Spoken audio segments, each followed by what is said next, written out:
And inside of it are little sub boxes that are allowed to exchange energy but not material with each other. Right? So they're diathermal. And we fill the gaps between them with some sort of isothermal material that allows the heat exchange at some temperature. And the idea is that we're going to initially set the boxes up with some fixed energy EJ or UJ, some number of molecules and some volume. Okay. So we're set up each box. We're going to fix the energy of each box. We're going to say this one has 1 unit of energy, this one has 2 units of energy, or whatever. And what we're going to assume is that those energies, this is kind of something I skimmed over, but something I emphasized on Thursday with the other section, is that we're going to make the assumption that the energies are discrete. Now, what do I mean by that? Imagine there are energies that you can label, different allowed energies or motions that each have an energy associated with them. Say motion 1, motion 2, motion 3, 0, 1, 2, however you want to count them. And there's no motions with energies in between. So there's no energy between E1 and E0 or E2 and E1. Right? So there's no gap. Right? Now this is an important assumption that may be not obvious why we make it. It will become obvious first empirically, and then when we get to quantum mechanics next semester, it'll become obvious why we choose to make the energy discrete. Right? That there are gaps between the allowed motions and energy. All right, so instead of thinking the energy as being take any value you want, it can only take specific values. Okay, very simple. What that means is that instead of taking an integral over energy, we just count, right? We just count over them. It's just a counting problem instead. All right, what we're going to do is we're going to allow these boxes to equilibrate. Remember, the question I wanted to ask was, once we allow the system to equilibrate to the temperature of the bath, and we go look at each of the boxes, and we want to ask the question, what's the probability, or what are the number of boxes that have a certain energy? Right, so we'll pick an energy E and K, and then we'll ask how many boxes have that energy after we equilibrate. All right, so the goal was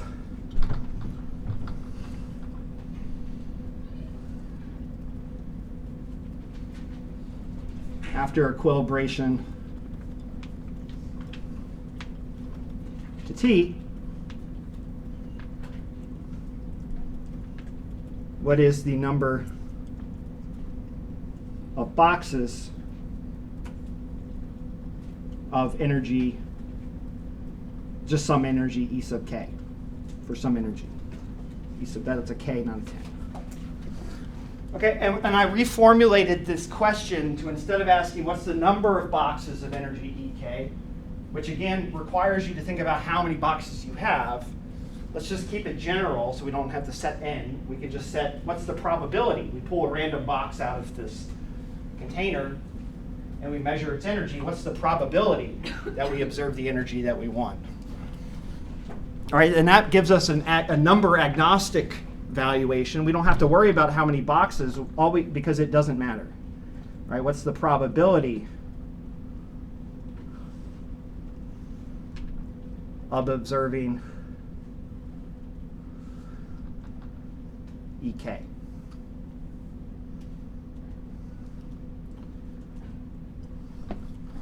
Okay, and we walk through kind of some logical steps to come up with a function that allows us to describe this probability. And I'll just, skip to the end. We don't even have to think about the derivation. The problem is more important, which is that the solution, which is that the probability P of observing Ek, so again, this is the probability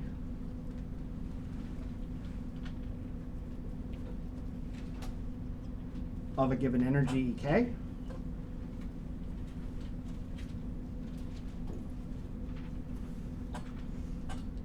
is equal to some number C,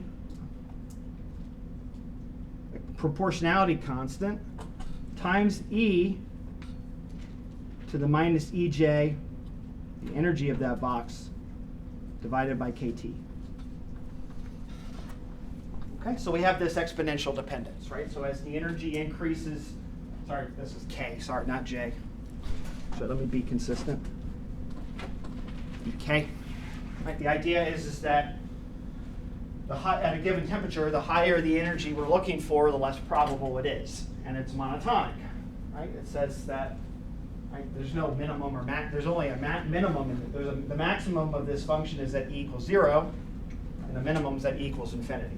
So it varies between, for probability, between 0 and 1. Right? So the definition of probability means that this has to be some number between 0 and 1. Okay, so in order to determine exactly what the probability is for a given energy, we have to determine what this number c is. So we haven't determined that yet. It's a proportionality constant. Just to get a sense of how things vary, let's compare our probability of finding a box at E sub k relative to the probability of finding a reference. All right, so let's say we have a reference energy, say 0 energy. What's the probability relative to E0 of finding a box of EK? So we'll just take a ratio instead. All right, so what I could do is just do this relative to some reference, E naught, and it says that the probability of finding a value at EK, system at EK, versus the probability of finding it at 0, it's just the energy difference between the two.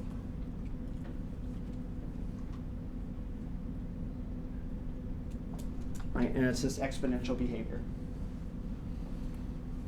Okay, this is going to end up being a very important equation for us because, well, it gives us a really nice functional representation to ask the question, well, given some component of our material, how much of that material is there? This will tell us if we're at thermal equilibrium. Let me give you an example of that. All right, where is this relevant in chemistry? Well, it turns out it's relevant everywhere. You can start to think if, for instance, we have two chemicals in equilibrium, A and B, right? A and B equilibrate to each other. You could replace these with the energies of B and the energies of A. Right? What's the energy of molecule B? What's the energy of molecule A? And what that means is that you're taking the probability of observing molecule B versus molecule A, and that's just the relative abundance of the two, B over A, right? The concentrations.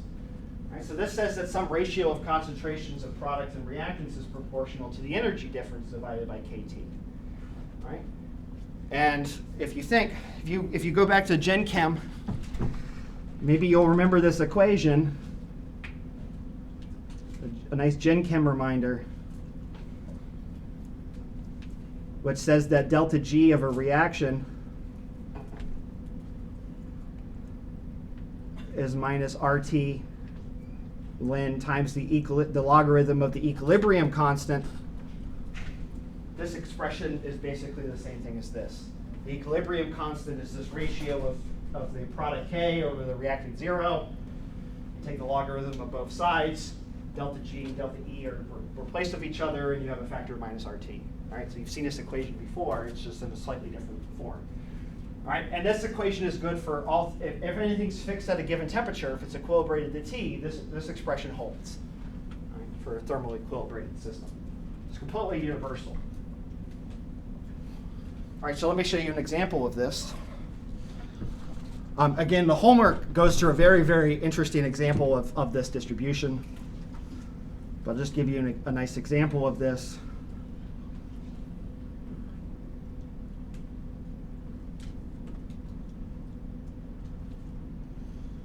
I'm going to go ahead and erase this just to have a little more space.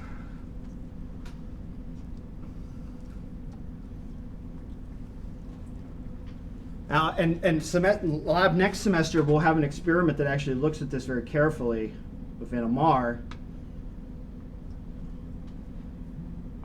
I'm sorry, let me get this right. So here's a really good example of where this can be used. If you look at some substituted cyclohexanes, so what I'm going to do is I'm going to fluorinate one of the carbons on cyclohexane.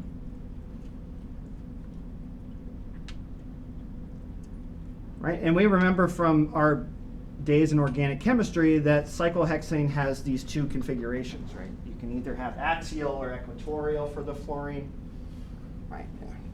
Right? And it interconverts between the two. In fact, at room temperature, there's basically free conversion between here. So the system is oscillating between these two states.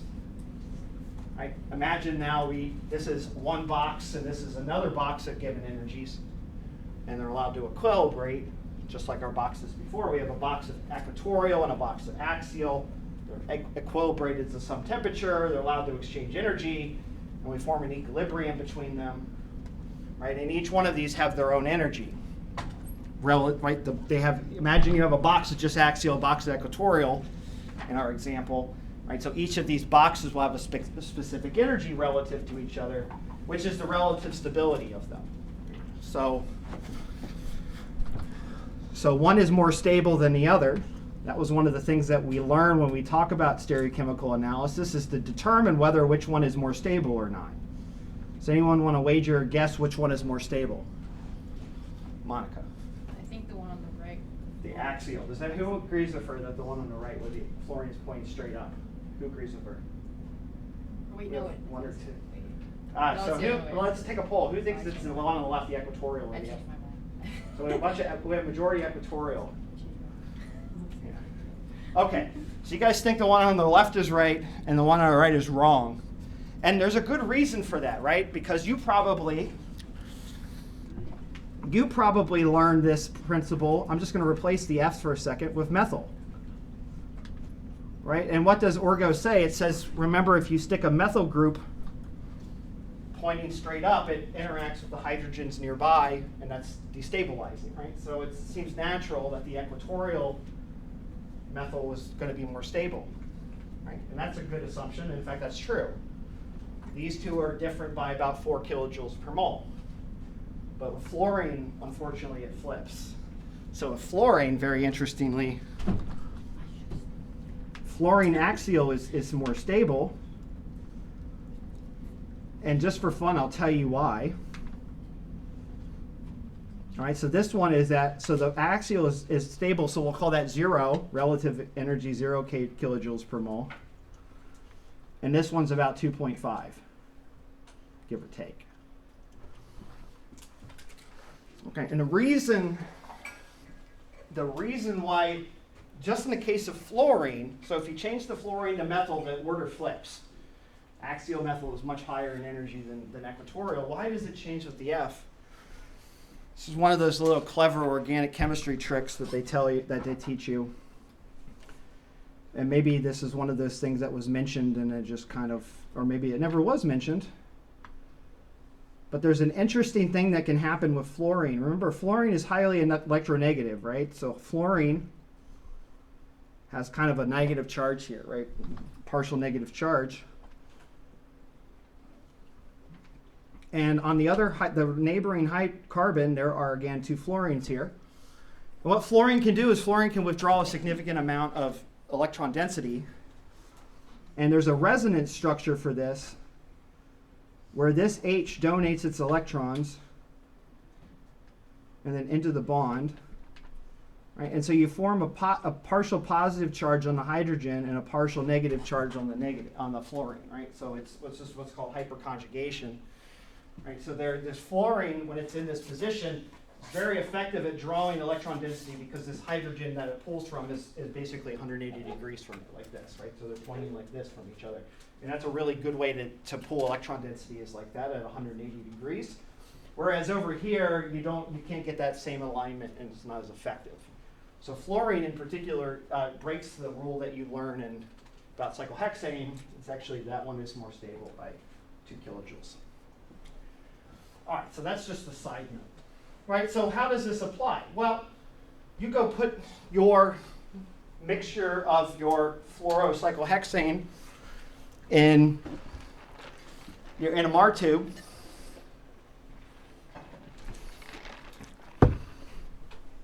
Well, maybe not an NMR, but let's say you have some magic way to determine one over the other. NMR is a little trickier for a specific reason.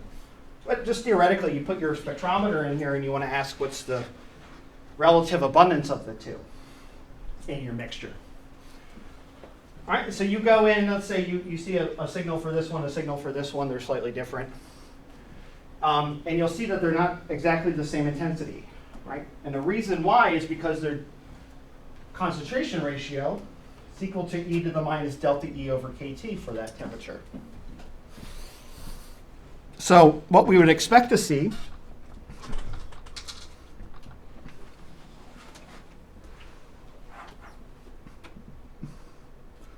is that the ratio of the equatorial to the axial is equal to e to the minus the energy difference between the two over RT. And I'm just going to use R here because we're in moles. Right? And so we could just quickly calculate that, and I'm just going to do it right now. Right? So it's minus 2.5. Right? And this is equal to, I'm just going to kind of cram it in here. Right? This is minus 2,500 joules per mole. E to that divided by 8.314. That's our gas constant times 298. Right? And let me just finish that math here on my calculator for you, and I'll give you the answer. Right? And this says it's 0.36, 0.36. All right, so what does that say? It means that, well, the equilibrium constant is 0.36 for this system, but it says that you basically have a third as much equatorial as axial. Right? So you would approximately see these at a ratio of 1 to 3. Sorry, 1 to 2. Right? So what you would see in your spectrum is are two peaks that have a proportionality of approximately 1 to 2.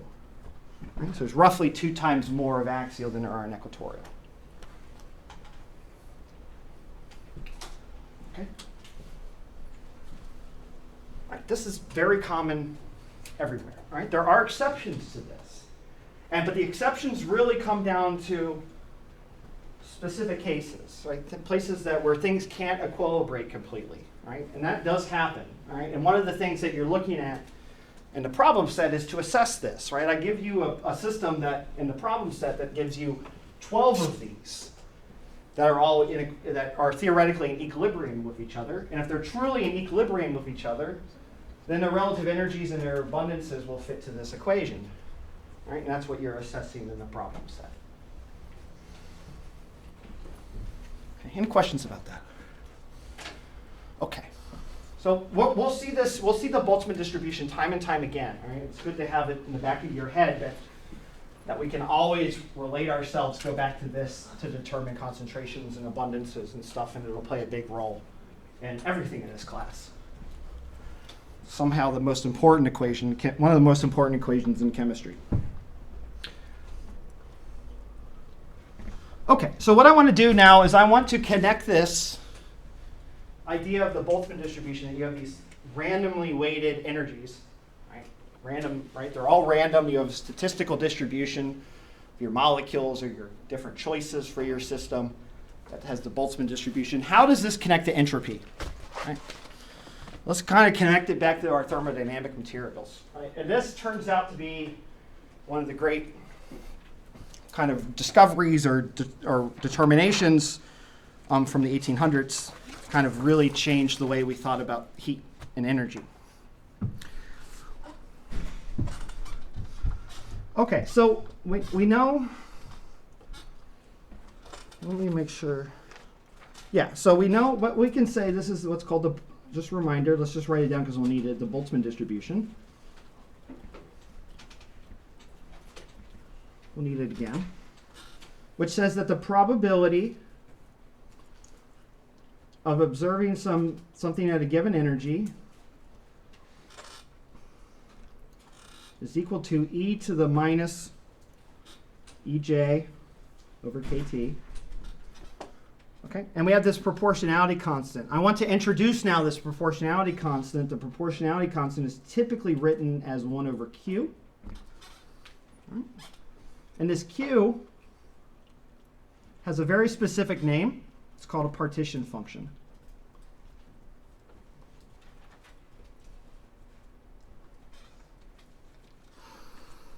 Okay. And one thing is that once you learn this proportionality constant, this partition function, which is, as we'll see, is a function of the system. Every system has a different partition function. Once we're able to determine this, we can determine anything about our system's energies. Right? The moment I know Q, I know the value for Q, I don't need to have any reference state at all. Right? I don't need to compare energies. I can calculate exactly the probability of a given energy. Okay? Right? So Q unlocks all of the information about the system. Right? And we're going to see that the value of Q has something to do with the entropy. Right? This proportionality constant. Now in this class, we're not going to calculate Qs. Right? Partition. That's what there's a class. They don't teach it here, but if you took a physics or a higher level, graduate level chemistry course, you'd learn something called statistical mechanics, which is just the fancy way of saying we do all of our thermodynamics with this equation. Right? You learn the deep nitty-gritty parts of the partition function. But I want to use the partition function more as something that you can determine either empirically or through theory, and I'd rather think more conceptually about it instead of how to calculate it. Right, and there's a really simple, the formula for partition function, as we'll see, is really, really complicated. It's not that complicated, but to calculate it is very difficult. It's equal to the sum over all the states, all the possible energies of the system, e to the minus e sub I over kt. All right, it's a big sum. So we look through our big spectrum of energies, 1, 2, 3, 4, 5, 6, 7, and we sum over all of them. All right, we'll get a number out of that. It just gives you a big number. All right, you can see this is a very big sum. Right, this gives you a big number. And it's a function of the temperature. Right, because it depends on T.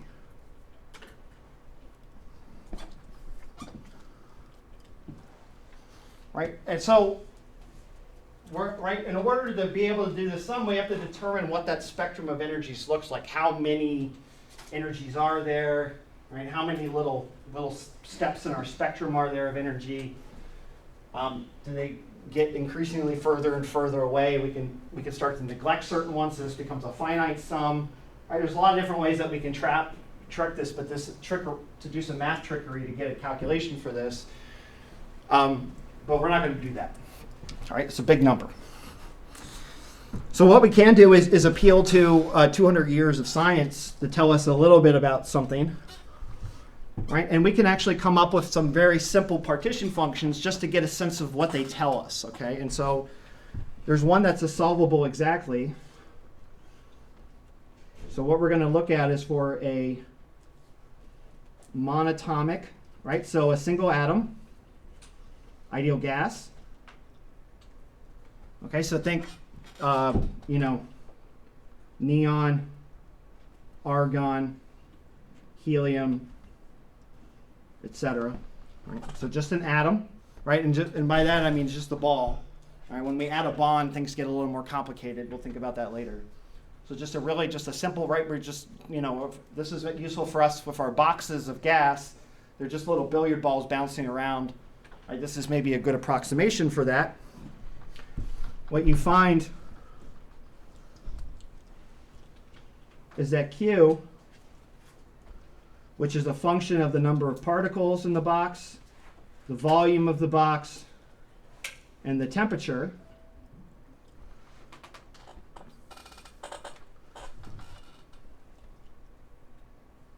is equal to 2 pi times the mass of the atom divided by this constant h. Sorry, I forgot one more thing. Sorry. Times kt, 2 pi m kbt, over h squared. I'll write h in just a second what that is. This is to the 3/2 power, and it's times the volume. Okay, and h here, this is the constant we'll see next semester. It's called Planck's constant. And it has units of, it's basically 6.626 times 10 to the minus 34 joules seconds. Okay. And this m is the mass of the atom.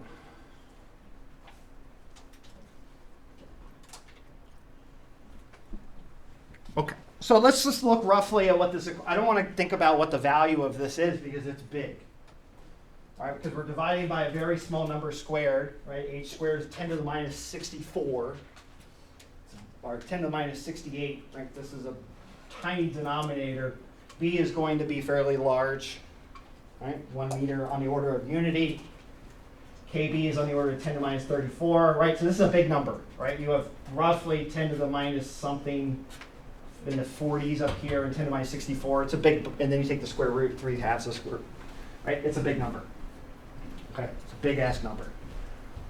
But that should make sense, right? Let's go back to problem set 1, problem 4, where we talk about the entropy change when we go from a small box to a big box. What happens? Well, the entropy increases by log 2, right?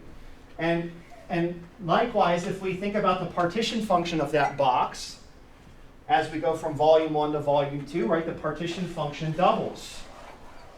Right? Because everything else here is the same, right? T is constant, M is constant in our box. One thing that happens is V is increasing by a factor of 2, so the partition function doubles, and in our entropy we see a change of log of 2.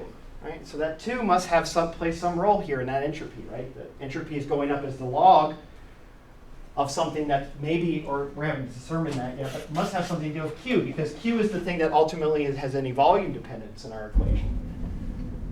So this Q must be related to the entropy somehow, or that the Boltzmann distribution, the possible number of states, has something to do with the entropy.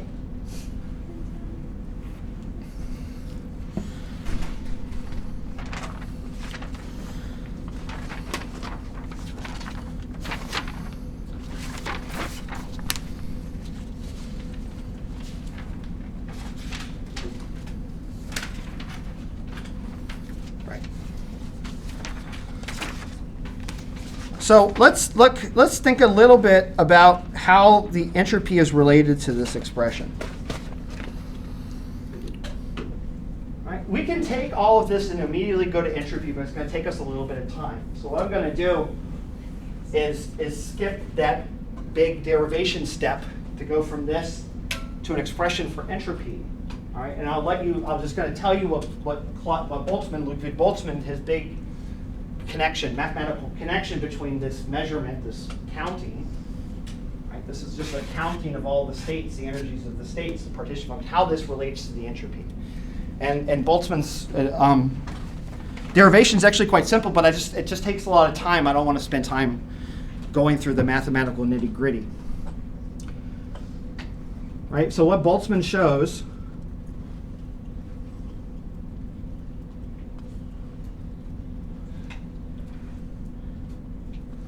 is that the entropy of the system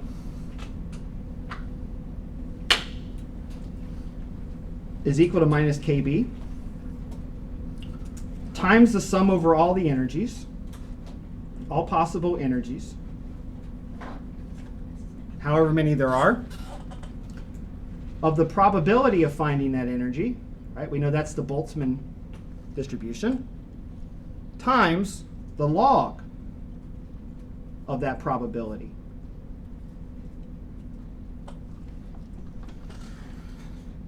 Okay, so let's just plug in Boltzmann's equation here. Right, this is just Boltzmann's equation. This is the log of it. What did we get?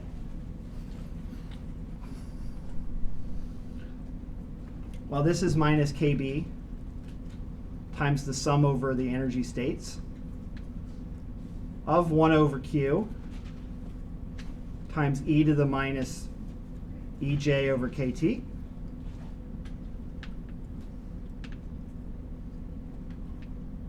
times the log of it. Right? And that's going to be the log of Q minus EJ over KT.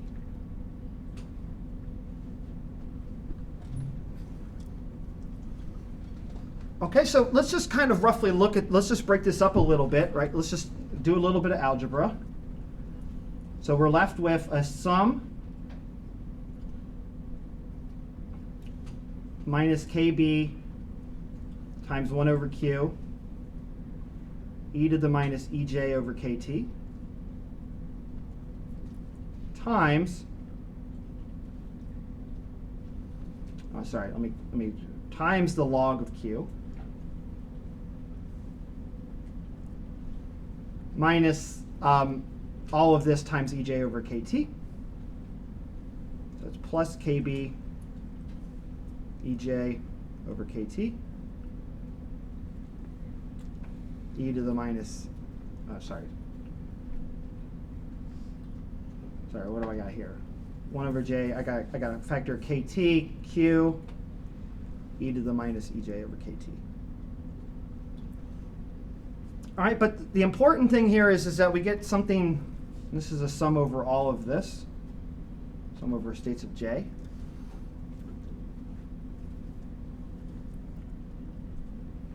But if you think about it, we're summing over all of the possible e to the minus EJ over KT states. This is just a partition function, Q, so the Q's cancel out, and we're left with a sum over J minus KB times the log of Q plus EJ over T e to the minus EJ over KT, KB. Like that. Okay, so this says that the entropy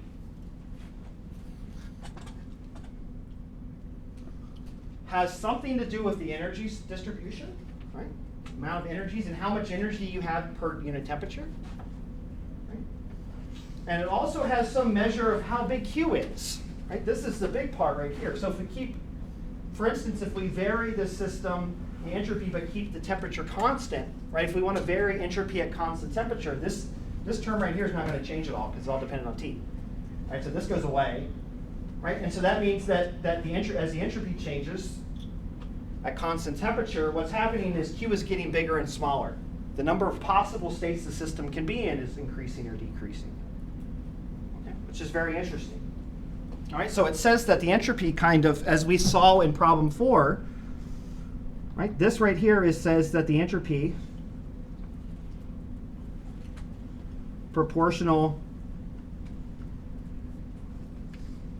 to the number of possible states of the system.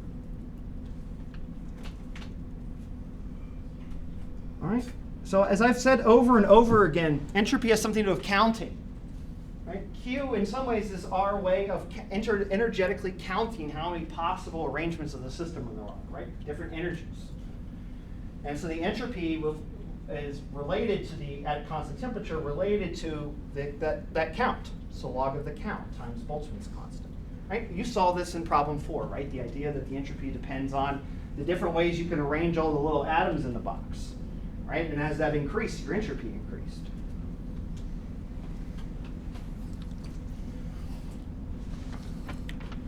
What I want to do really quickly with this information is think about when I vary S, right, when we jiggle our system, how does the system respond?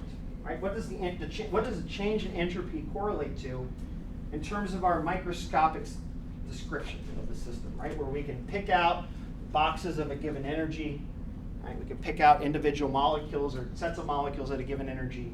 Right? That's a microscopic picture, right? What does a change in entropy look like from that microscopic perspective?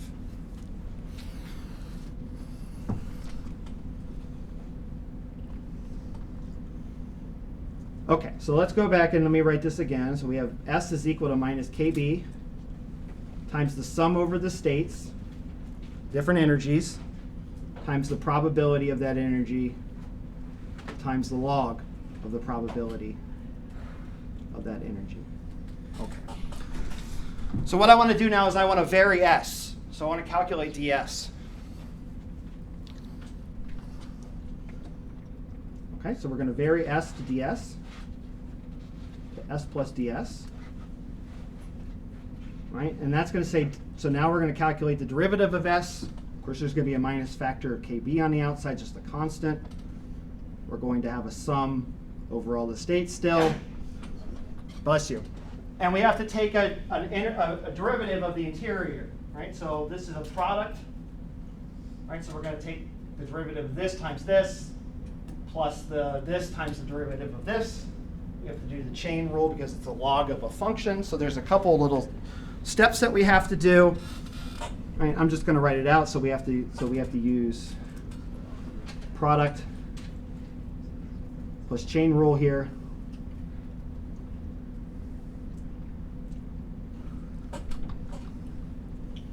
Right, and this is the change in the probability. So the probability of the varies, and then we get the log of the probability times the change in the probability. Okay, so that's how that varies after applying the chain rule. I can separate this a little bit. So we have minus KB times the sum over the states times the changes in the probabilities as the system evolves, plus the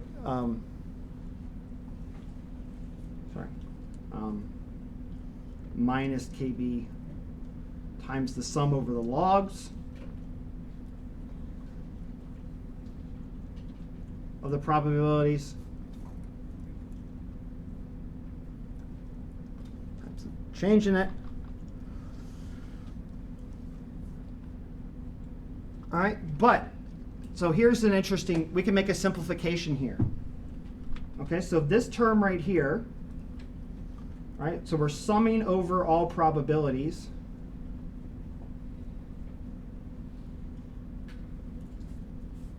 All right, so we can actually determine what this derivative is just by inspection if we just think about it this way. Okay, so what is the value if we sum over all the probabilities for all possible states? What should this be? 1. Exactly, 1. Yeah, so someone knew that right. So right, this is a probability distribution. So the total probability of, right, what's the chance or the probability of observing any energy at all, or the total probability of observing all of the energies, or one of all of them is 1, right? 100%. Right, so we know this sums to 1. Right, so when we take the derivative of this, what should the derivative be? The derivative of both sides should be 0, right? Right, so that means that the total change in the probabilities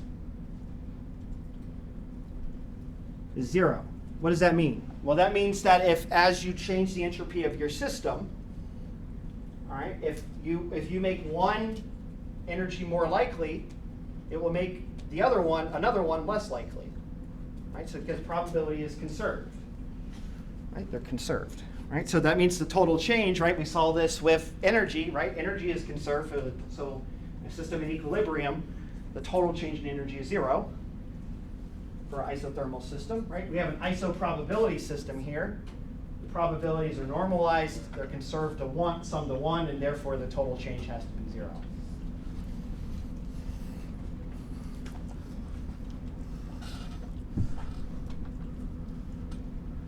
Okay, so once we put all this together and do some substitutions, so what that means is that, of course, this goes to 0. Right, we don't have to worry about that term. Right, so the only term that remains is this logarithmic term on the right, and now we can do some substitution. Right, sub Boltzmann distribution in. And we get that the infinitesimal change in S is equal to minus KB times the sum over the states of 1 minus EJ over KT minus the log of Q times the change in the probabilities, EJ.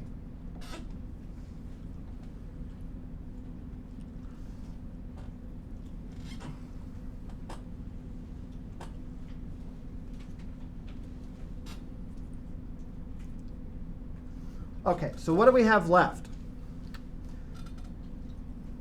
Well, remember that the sum over all of these, so let's just, again, let's write this. I'm just going to make very explicit about this. This is the sum over J of the energies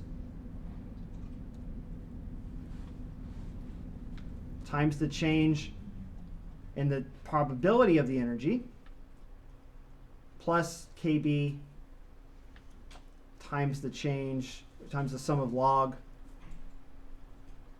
the log of Q times the change in the probabilities. All right, but this second term goes away because, again, remember the sum over the change in probabilities is 0 and Q is just a number. All right, so when Q is just a number, I can factor it out, and so I have KB log Q times the sum over the changing probabilities. This goes to 0. And we're left with one expression left, right? We're left now, this goes to 0. We're left finally with that ds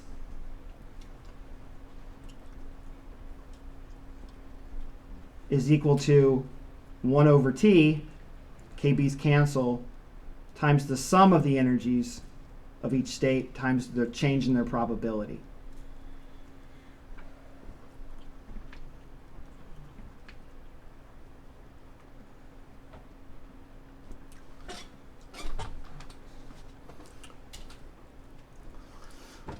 All right.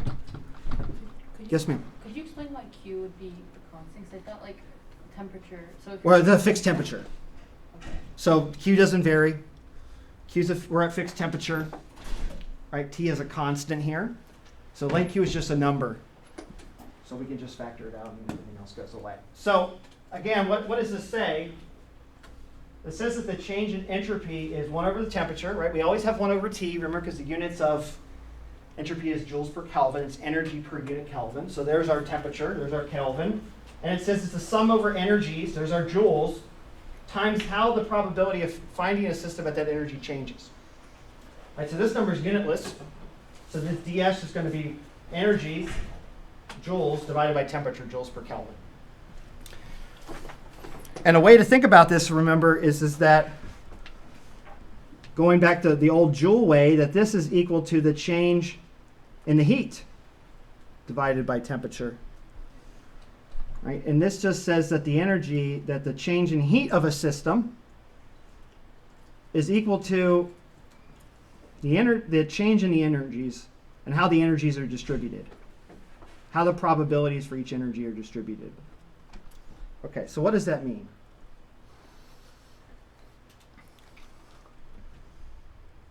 All right, I think it's better to think about this graphically. Okay.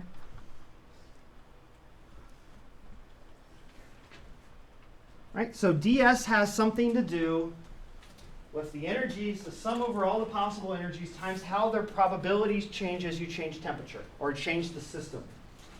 Okay, so let's look at a change across temperature instead. Well, let's just look at a random change, actually. So let me undo this. Let me get a cleaner one. So how does this work?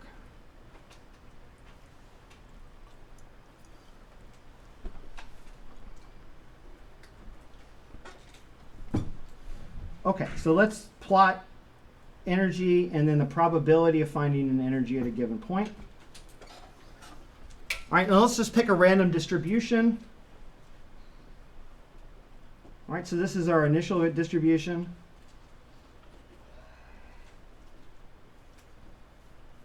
So we'll call this at t equals ti. Okay, and what are these? So each one of these is an energy. All right, so this is EJ. And the y-axis of this, of course, is the probability of finding a system at EJ.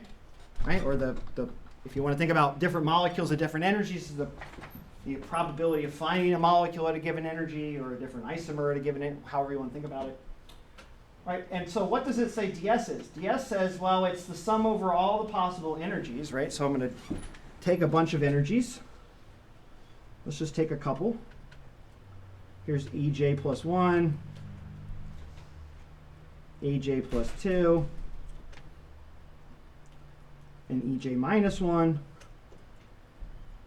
right? We're going to sum over those energies and multiply it by how the distribution changes as we go from the initial point to the final point, right? So we're going to have a new distribution of energies for our new system. Maybe it's hotter, maybe it's colder, right? It doesn't matter. Right? But what's going to happen is as we make the change from state 1 to the final state, we're going to have a new distribution. Right? We're going to heat, for instance. Right? So this is T equals TF.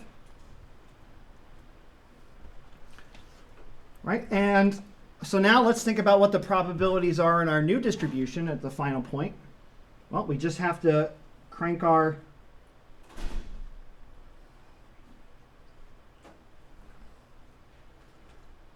draw little lines now, right? So now the new probabilities are right here. Right, this is P prime of EJ. Right? It's our new P. Right? And what is the change in that probability? Well, it's just the distance between the 2 points, right? So dPEJ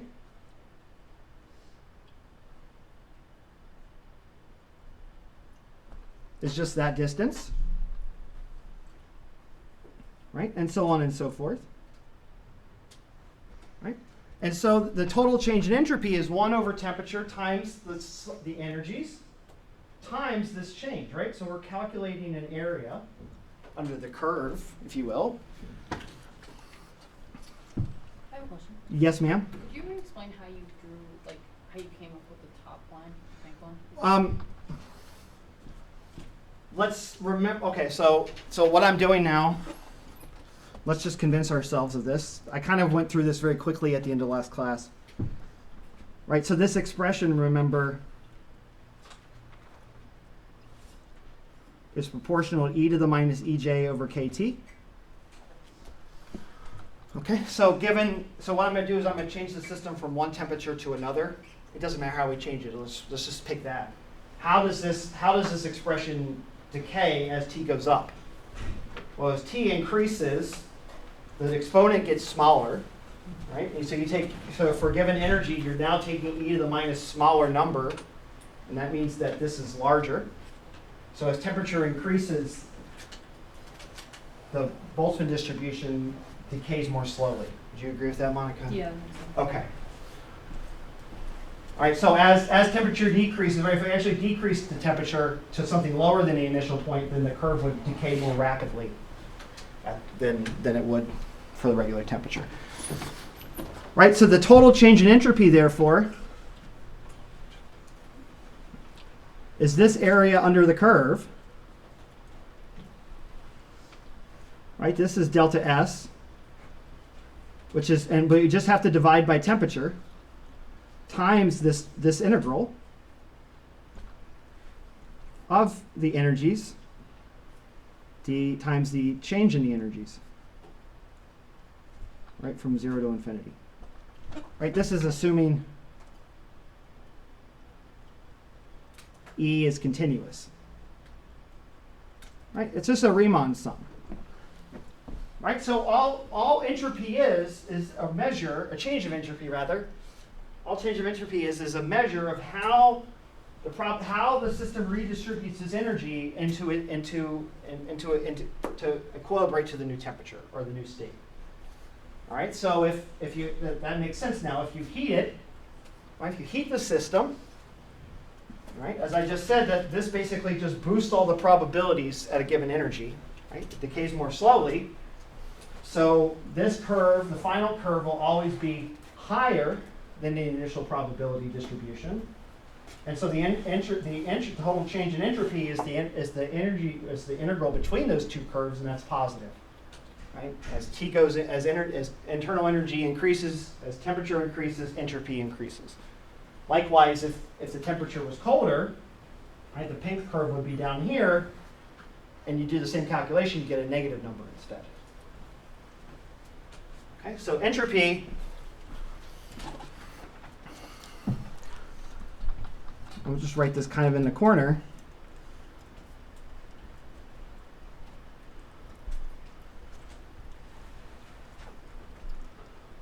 Entropy measures number of possible states or possible arrangements.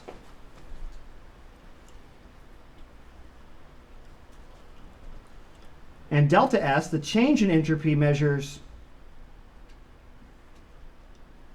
the change in the distribution.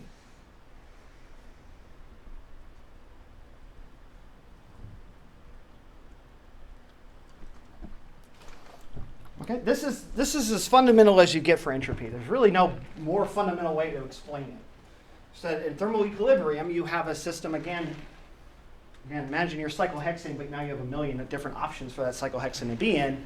They're all equilibrating with each other, right? And you get this Boltzmann distribution that tells you the proportion of each conformer as a function of temperature.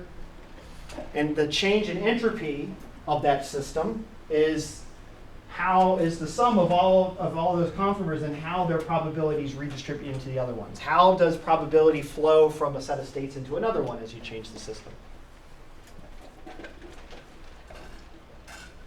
And as you can see, for systems that are very simple like this, it's not too hard, right? You can imagine it probably isn't. Once you figure out these two curves and the partition functions, all you have to do is just calculate the difference of the functions at two different states, and then calculate the integral between them. Right? So graphically, it's not that terribly hard of a thing to do. Right? But the tricky part, of course, is the partition function. Right? Determining the actual probability distribution for your system, that can be a little tricky, and that's kind of the goal. Right? So what we're going to have to do in this class, though, is we're going to have to try to avoid that. Right? Because I don't want to sit here and calculate partition functions all day long, but rather I want to think about trends. Right? If we set, for instance, this is going to be the same thing over and over again, if we do things as a comparison, if we have a reference state, reference temperature, reference pressure, reference state, all we have to do is compare our system at that point to some other point. Right? So as long as we know how the system works at 300 Kelvin, then we don't have to worry about the partition function because we can just calculate ratios and changes to whatever our final state is, different temperature, different pressure. And the system will basically evolve in a way that's relative, so it's not absolute. So we can get rid of all those absolute numbers and just measure things relative, and that makes things a little easier. And so in the end, we're just going to have to reference a standard state, as we call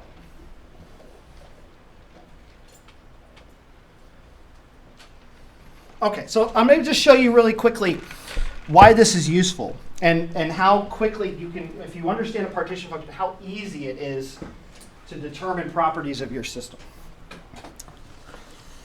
Really, really simple.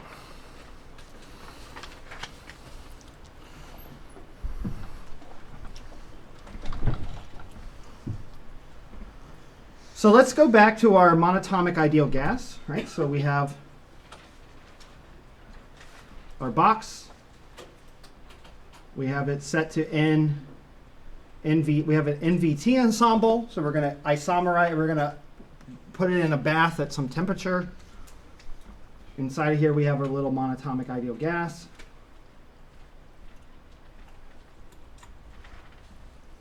Right, this is argon, neon, helium, whatever you like. Neon's my favorite. Okay, and I wrote that the partition function for a monatomic gas, which is a function of NV and T, is equal to 2 pi m kT over h squared, 3/2 times V. Okay. Now what can we learn from this expression? Well, I'm not going to go through this derivation, but there is a nice something that we can calculate from this. We can calculate the average value of the energy of the expression. So now we want to calculate the average value of energy.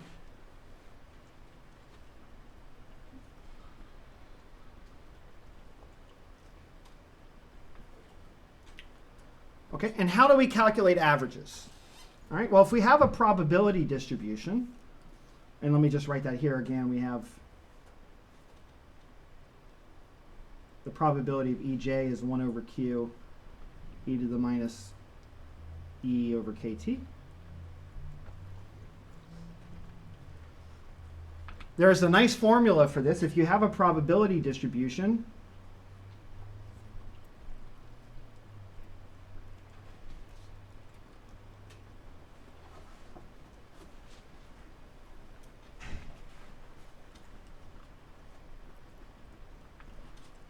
you can say that the average value of a variable x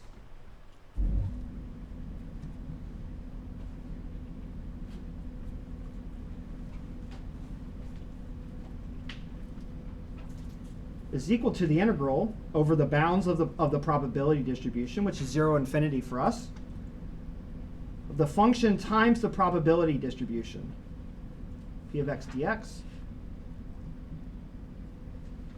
Right? And this is true for any variable. The average value of x is the integral of that variable times the probability distribution evaluated at it. So for energy, all we have to do is take 0 to infinity, integral from 0 to infinity of the energy times the probability distribution, which is 1 over Q e to the minus E over KT. dE.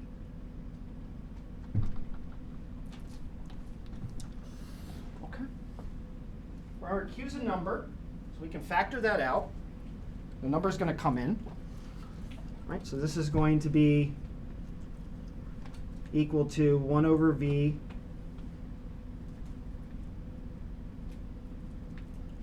h squared over 2 pi m kBT to the 3 halves times the integral of e to the minus E over KT dE. Okay, so now all we have to do now is maybe what we'll think about instead is that this is a monatomic gas. So the only thing it can do is move. It can move left, right, up, and down. Right? An atom doesn't do anything other than move in space. So it's all translational energy.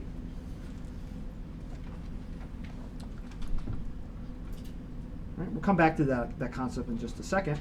But anyway, once you do this integral and do a little bit of math, what you find is that the average value of the energy ends up being kBT squared times the derivative of the log of Q with respect to T.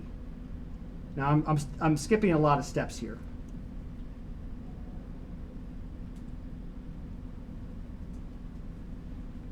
So the total energy, this is beautiful, the total energy of the system has something to do with the temperature of the system and how, again, how the number of states changes as you change temperature, right? How does that probability distribution change as you change a parameter? Right? So you take the log of the Q, which has something to do with entropy. Right? Entropy has a proportional log of Q. So this has something to do with the entropy change as a function of temperature. All right, but this is an expression that we can calculate right now, right? Because we have an exact number for it, right? Q is a function of T. It's just T to the 3 halves times some numbers.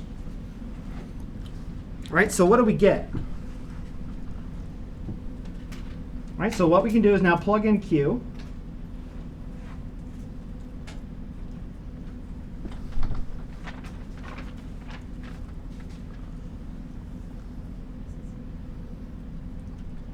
And what we find, I'm not going to go through the algebra here just to save time, it's just algebra, is equal to, where the hell is it? Oh yeah.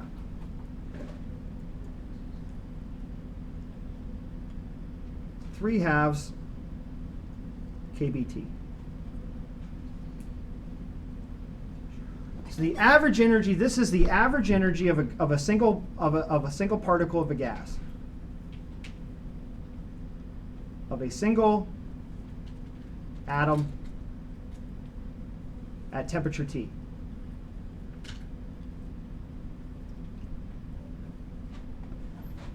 Three halves kT. Isn't that cool? Right? So what this is already our connection, right? This is how temperature ultimately determines energy.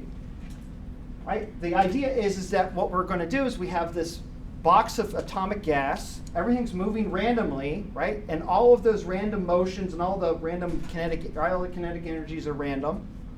And they're specified by the Boltzmann distribution. What's the probability of seeing a particle at a given energy at this temperature, right? And we average over all the possible energies on that distribution at a given temperature and calculate the average energy, and you're left with this very simple expression that the energy is proportional to RT times a constant.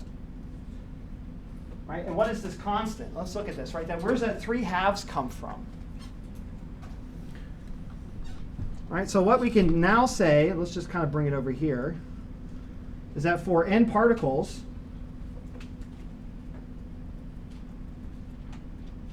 the average value of the energy is n times that, 3/2 n kBT. And that means for n equals Avogadro's number, 1 mole, this is 3/2 RT. Okay, so what that means is that for a box of gas, normal balls, ideal gas, the average energy is 3/2 RT. Okay, so it's linearly proportional to the temperature. Could you explain the n equals NA? I was saying if you're at molar scale. Okay. So if you're at moles. Right, so this is if n is 6.02 times 10 to the 23rd. You can just replace it with Laura. Okay, thank you. Yeah. Mole of gas. All right, so what that tells you is that every gas, regardless of its identity, has the same amount of average energy. Right? It's kind of an interesting result, right? So the amount of energy of a mole of helium at 298 Kelvin is exactly the same as the energy of a mole of helium. Now you may say, well, argon is heavier.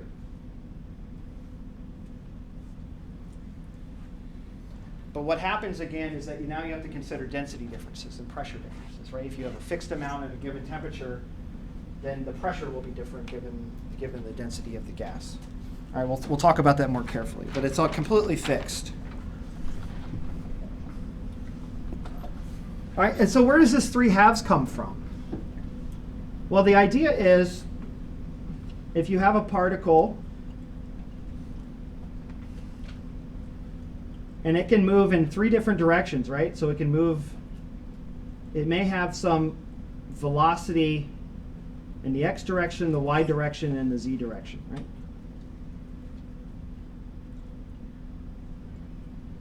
Right, so it may move in either one of these cases. Random motion,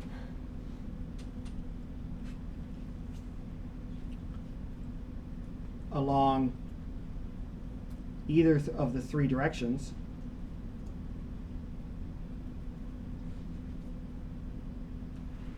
Right, so then if you write the energy as being the kinetic energy of the system, 1/2 mv squared, this is equal to 1/2 m times the square of the x component plus the square of the y component plus the square of the z component. Okay, and the way we could write that is that the energy kind of has a vector kind of approach. It has an x component, a y component, and a z component.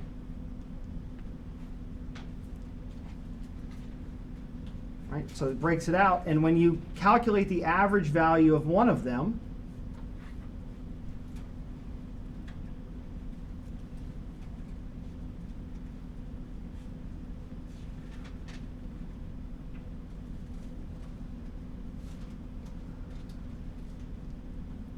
you get 1/2 kBT.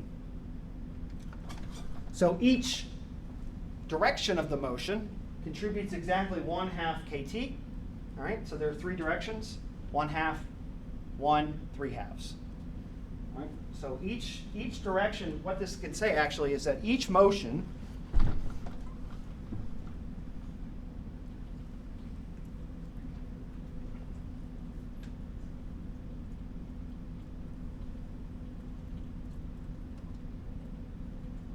each motion of the gas contributes exactly 1/2 RT of thermal energy.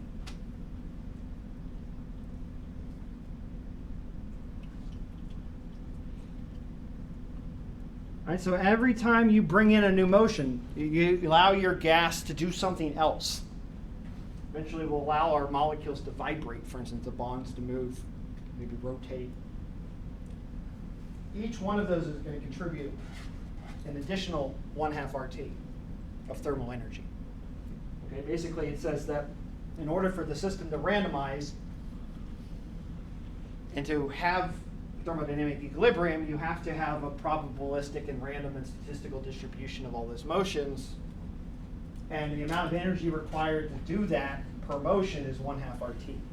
Okay, so for an atomic gas, where all you can do is move X, Y, and Z, translate around kinetic energy, the average energy is exactly 3/2 RT. Right? It's 3 times 1/2 RT. All right, this is what's called the equipartition principle or the equipartition theorem, and it's entirely true. it's I don't know how else to say it. Is that when we talk about things contributing to energy, they do so at an isothermal equilibrium, right? Thermal equilibrium. Every one of those little modes, if you will, of the system contribute exactly 1/2 RT to the energy of the system.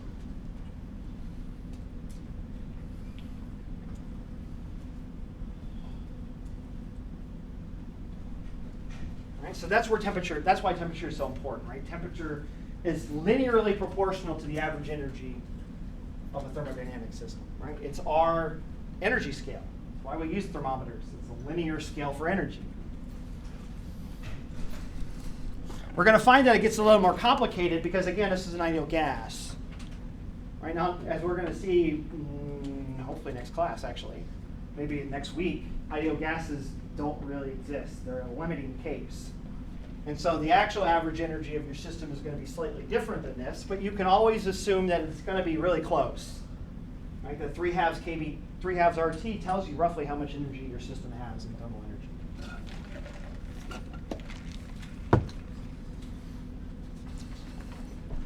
Okay, I have one little thing left to do, and then we'll finish up for the day. I just want to do one more expression that we can use for the partition function, and it's going to allow us to derive something very important. So just one more little note. So we saw that the average energy, and this is how the textbook writes average, these little brackets. This is what this is another way. This is another common notation for average. Right, and we saw that this is equal to kBT squared times the derivative of the log of the partition function with respect to temperature, a constant n and v. Maybe it's worthwhile asking about another intensive principle of the system. Maybe we can calculate it. What about the pressure? What is the pressure? The average pressure that we exert in an ideal gas. What's the average pressure?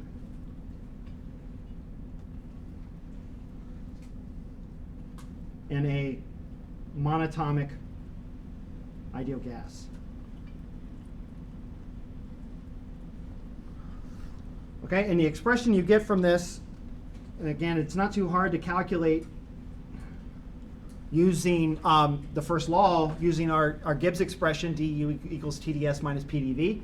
You get this expression immediately, that this is the derivative of the log of Q with respect to volume at constant n and constant temperature. Right? Remember entropy is the derivative of energy with respect to pressure, with respect to temperature. Or entropy is the energy with respect to temperature. Pressure is the energy with respect to volume, right? So you have some ln Q with respect to V. All right, so we just go ahead and plug in that expression for Q from before. Monatomic.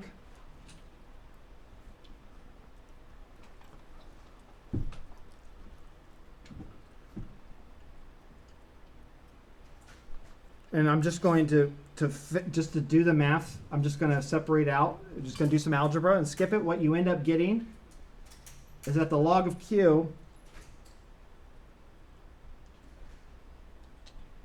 hold on a second, is equal to the number of particles times the log of V. Okay, now you take the derivative of that.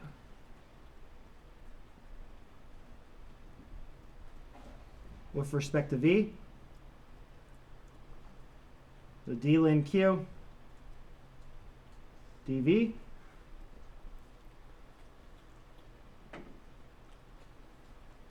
is N over V.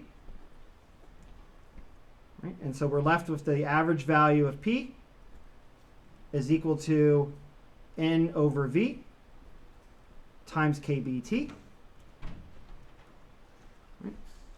And that just says that, right? It says that now in nice big letters, the pressure is equal to N KBT over V. And if we set N to be Avogadro's number, pressure is equal to the number of moles times the gas constant T over V. Multiply both sides by V, and we're left with Pivnert.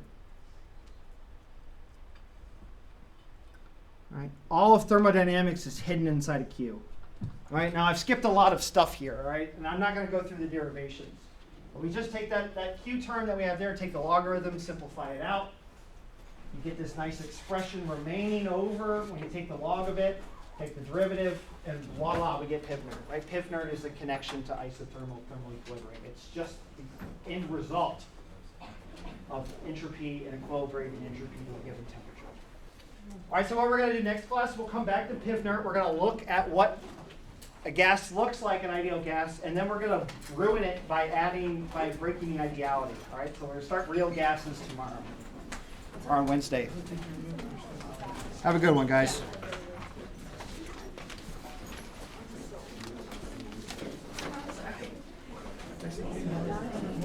I have a question about Yes, lab. ma'am. So you said that it's not going to be marked late until after each break, right?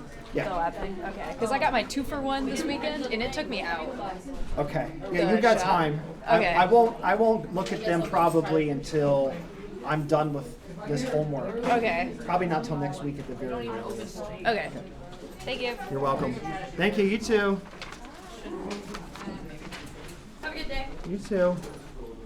Which part? It's for car parts.